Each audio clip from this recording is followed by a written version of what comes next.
Hello दोस्तों, आपका स्वागत है हमारे चैनल में। आज हम 25 क्वेश्चन आप लोग को पॉलीटेक्निक का फिजिक्स में प्रीवियस इंपॉर्टेंट क्वेश्चन बताने वाले हैं। तो वीडियो पर अंत तक बने रहना और जिसने भी लाइक या सब्सक्राइब नहीं किया कर दीजिएगा।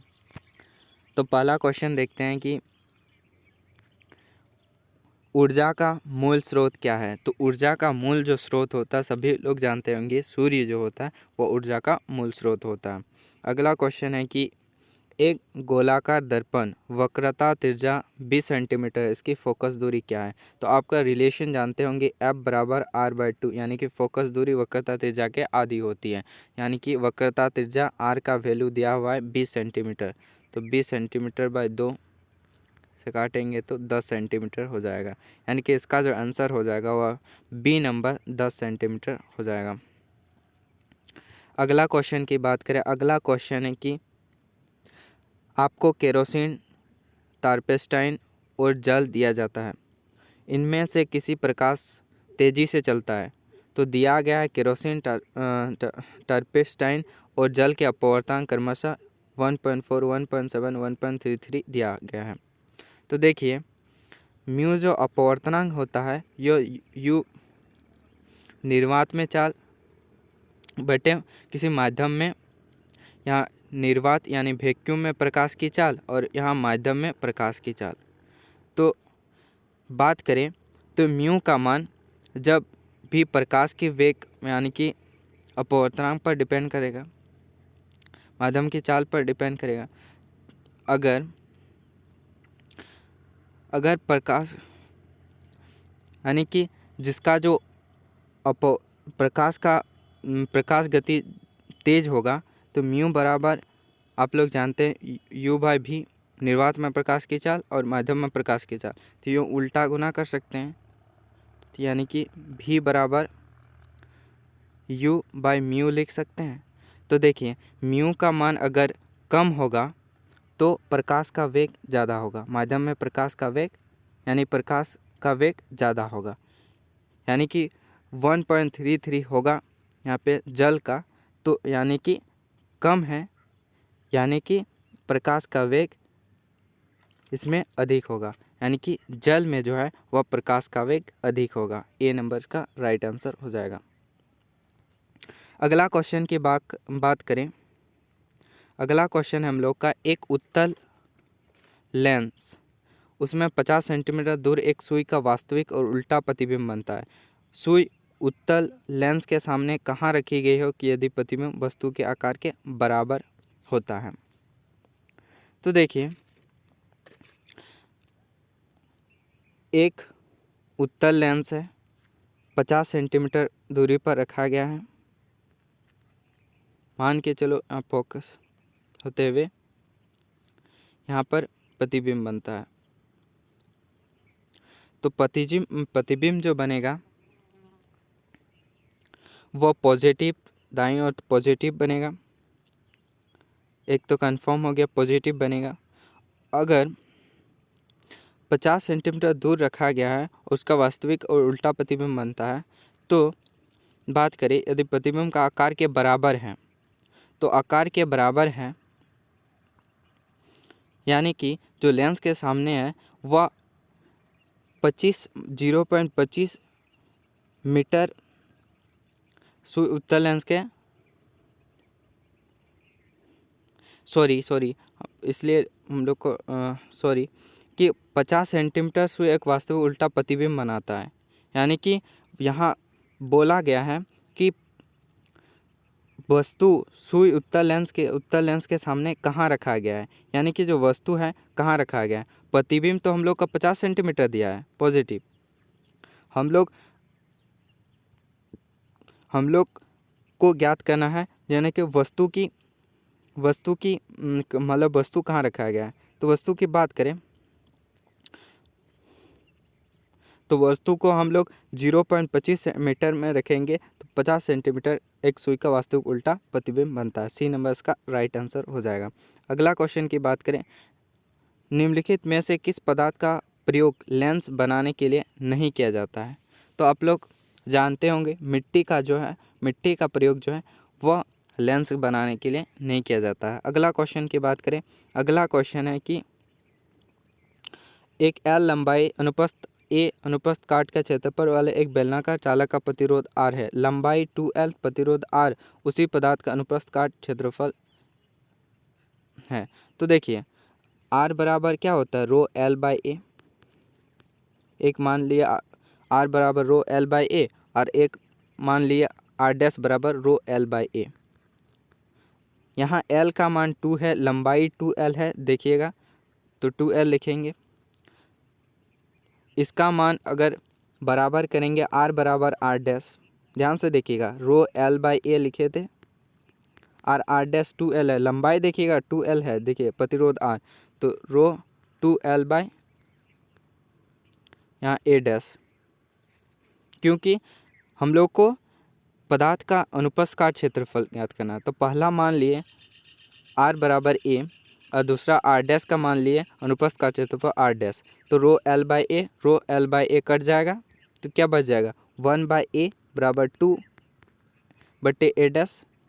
अब गुना कर देंगे, क्रॉस मल्टीपल कर देंगे, तो ए डैश आपका हो जाएगा, ए डैश हो जाएगा आपका 2A। यानी कि आप आंसर मिला सकते हैं कि डी नंबर इसका राइट आंसर हो जाएगा। अगला क्वेश्चन की बात करें कि एक विद्युत इस्त्री का ऊष्मन तत्व का बना होता है। तो एक विद्युत इस्त्री का जो ऊष्मन जो बना होता है वह हम लोग का नाइक्रोम एलिमेंट का बना होता है, नाइक्रोम तत्व का बना होता है। अगला क्वेश्चन की बात करें कि एक विद्युत बल्ब 220 वोल्ट के जनित्र से जुड़ा है और विद्युत 0.5 एम्पियर है बल्ब की शक्ति। तो बल्ब की शक्ति एक फार्मूला होता है, पावर बराबर विभवांतर गुना एम्पियर, वोल्ट एम्पियर। तो हम लोग को वोल्ट 220 वोल्ट दिया गया है और जो करंट जो है वह 0.5 दिया गया है।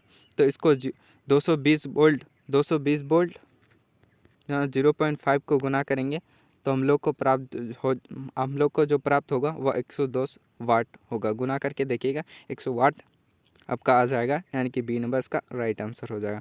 अगला क्वेश्चन की बात करें, विद्युत के चुंबकीय प्रभाव की खोज, जो विद्युत चुंबकीय प्रभाव का खोज जो किया था वह क्या था आप लोग का, ऑरस्टेड ने चुंबकीय प्रभाव का खोज किया था विद्युत का। अगला क्वेश्चन की बात करें, एक छोटी कैविटी का परीक्षण करने के लिए एक दंत चिकित्सक द्वारा प्रयुक्त दर्पण निम्नलिखित में कौन सा है। तो एक छोटी कैविटी परीक्षण के लिए हम लोग दंत चिकित्सा का जो उपयोग करते हैं वो हो जाएगा आपका अवतल दर्पण हम लोग दंत चिकित्सा के लिए प्रयुक्त करते हैं। अगला क्वेश्चन की बात करें, प्रतिरोधकता का एसआई मात्रक क्या है। आप लोग सभी जानते हैं प्रतिरोधकता का एसआई मात्रक होता है ओम मीटर। अगला क्वेश्चन की बात करें, देखिए एक विद्युत हीटर के टर्मिनल के बीच का विभवांतर 60 वोल्ट और वह स्रोत 400 एम्पीयर की विद्युत धारा को खींचता है, जबकि विभवांतर 120 वोल्ट तक बढ़ा दिया जाए तो हीटर कितनी धारा खींचेगी। देखिए जब विभवांतर वोल्ट 60 वोल्ट का है और तब करंट हम लोग का I बराबर 4 एम्पियर है, तो यहाँ से प्रतिरोध ज्ञात कर सकते हैं I बराबर V बाई आई। तो वोल्ट कितना दिया हुआ है, 60 वोल्ट दिया हुआ है और एम्पियर जो है 4 एम्पियर दिया हुआ है। यहाँ से हम लोग का प्रतिरोध जो ज्ञात हो जाएगा 15 60 होता है तो 15 ओम हो जाएगा। आर का मान हम लोग को निकल गया। अब देखिए अब विभवांतर हो गया 120 वोल्ट, यानी कि वोल्ट दिया हुआ है 120 वोल्ट और यहाँ पे धारा ज्ञात करने बोला आई। तो हम लोग का आर जानते हैं, आर हम लोग का 15 ओम आगे ही निकाल लिए हैं, तो ओम को फॉर्मूला से निकालेंगे आर बराबर वी बाई आई, तो आई निकाल सकते हैं आई बराबर वी बाई आर। तो वोल्ट कितना देगा 120 वोल्ट और हम लोग आर का मान आगे ही निकाल चुके हैं 15 ओम। अगर 1500 120 को डिवाइड करें तो हम लोग को जो प्राप्त होगा 8 एम्पियर प्राप्त होगा, यानी कि हम लोग का जो आंसर हो जाएगा वह बी आंसर हो जाएगा 8 ओम। इसका राइट आंसर हो जाएगा। अगला क्वेश्चन की बात करें कि परिपथ में कुल प्रतिरोध की गणना कीजिए। जो R1 10 ओम, R2 40 ओम, R3 30 ओम, R4 20 ओम, R5 60 ओम और 12 वोल्ट का बैटरी है। यानी कि R1 जो है वह 10 ओम है और 40 ओम। तो हम लोग को आप लोग बता देते हैं, R3 है 30 ओम और 20 ओम, R4 है 20 ओम और R5 है 60 ओम। तो देखिए वह पार्श्व क्रम में है यानी कि पैरेलल है। तो पैरेलल का फॉर्मूला क्या था, RQ बराबर 1/R1 प्लस 1/R2। तो मान बैठा देंगे 1/10 प्लस 1/14। इसको हल करेंगे 1/RQ बराबर 40, 1/10 था ना और प्लस 1/40, तो 14 LCM हो जाएगा। तो 4 प्लस यहाँ पे 1 यानी कि 5/RQ बराबर 5/40 यानी कि आर इक्वेशन बराबर 40/5 यानी कि सॉरी RQ टोटल हो जाएगा 40/5 यानी कि इसका जो 40/5 पूरे आर इक्वेशन का हुआ, इसका प्रतिरोध का। और ऐसे ही इसका भी निकालेंगे, आर इक्वेशन टोटल बराबर 1/R1 प्लस 1/R2 1/R3। इसको वैल्यू पुट कर देंगे और जितना निकलेगा और इससे श्रेणी क्रम में जोड़ देंगे। तो आप लोग को शॉर्टकट बता देते हैं, बड़ा लंबा वीडियो हो जाएगा इसलिए हम लोग का आंसर बता देते हैं। ऐसा करके आप निकाल सकते हैं। इसका जो आंसर हो जाएगा आप लोग का C नंबर आंसर हो जाएगा 18 ओम। इसका राइट आंसर हो जाएगा। अगला क्वेश्चन की बात करें, एक विद्यार्थी जीवाश्म ईंधन से ऊर्जा निकालना चाहता है, तो जीवाश्म ईंधन से ऊर्जा निष्कासित करने में कौन सी प्रक्रिया सहायता करेगा। तो जीवाश्म ईंधन ऊर्जा निष्कासित करने के लिए हम लोग जो उपयोग करते हैं वह हम लोग को जलना प्रक्रिया का उपयोग करते हैं। जलना प्रक्रिया का उपयोग करते हैं जीवाश्म ईंधन से ऊर्जा निष्कासित करने के लिए। अगला क्वेश्चन की बात करें, प्रतिरोध 2 ओम, 3 ओम, 6 ओम के 3 प्रतिरोधक 4 ओम के कुल प्रतिरोध देने वाले कैसे जोड़े जाते हैं। तो देखिए ऑप्शन दिया गया है A, B, C। तो देखिए 2, 3 ओम और 6 ओम और 4 ओम को कुल प्रतिरोध कैसे जोड़े जाते हैं। तो देख सकते हैं इसका जो आंसर हो जाएगा वह C नंबर हो जाएगा, क्योंकि 2 ओम भी है 4 ओम।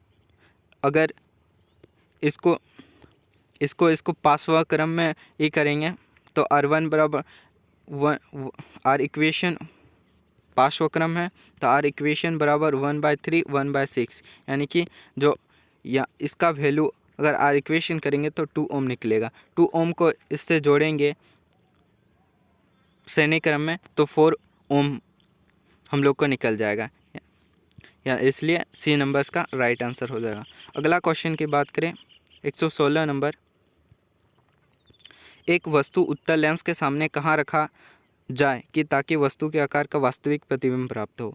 तो उत्तल लेंस के सामने हम लोग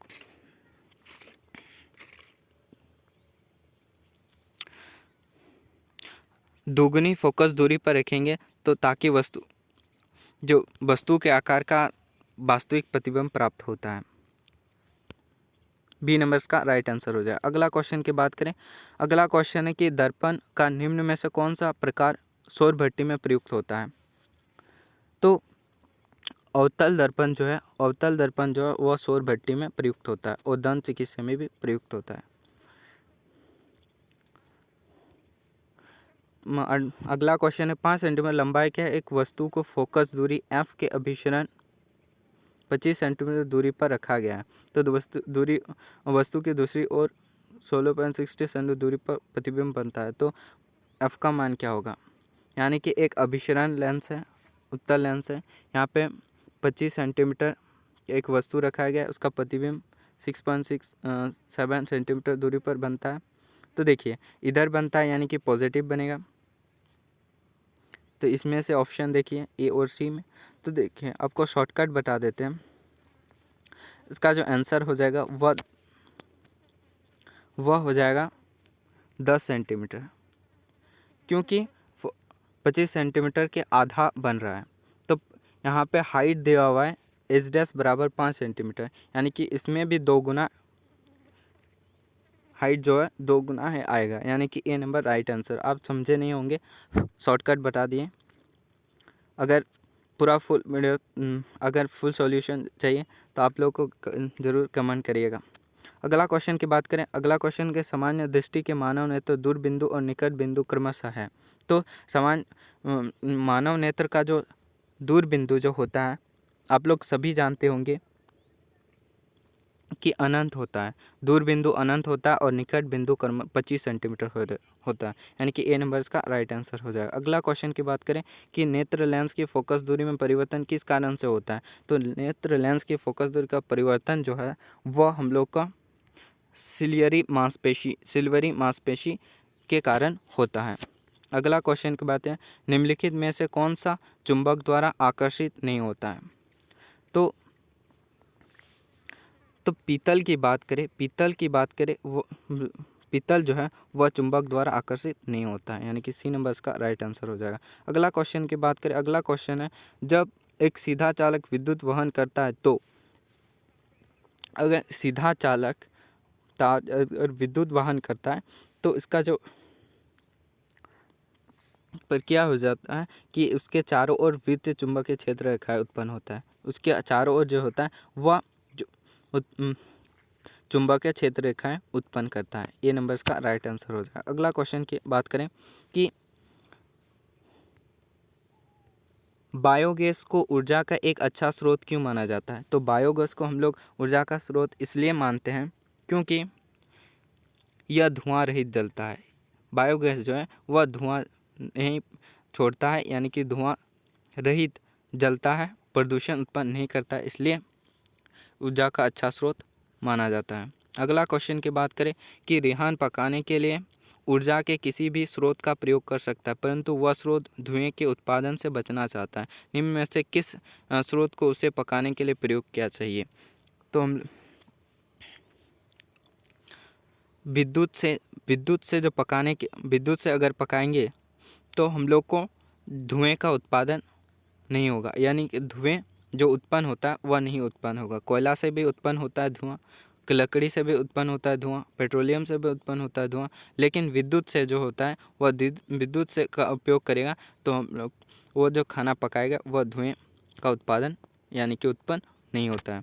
अगला क्वेश्चन की बात करें, अगला क्वेश्चन है कि निम्न में से कौन सी प्रक्रिया के एक बल्ब को जलाने के लिए ऊर्जा के उत्पादन हेतु सूर्य की ऊर्जा को निष्कासित करने की व्याख्या करता है। तो देखिए सौर ऊर्जा को विद्युत ऊर्जा में परिवर्तन करता है। इस प्रक्रिया को एक बल्ब जलाने की ऊर्जा तो सूर्य की ऊर्जा निष्कासित करने की व्याख्या करता है, यानी कि बी नंबर का राइट आंसर हो जाए। होप आप लोग को वीडियो अच्छा लगा तो वीडियो को लाइक शेयर सब्सक्राइब करिएगा। अगले वीडियो मिलते हैं, तब तक के लिए जय हिंद।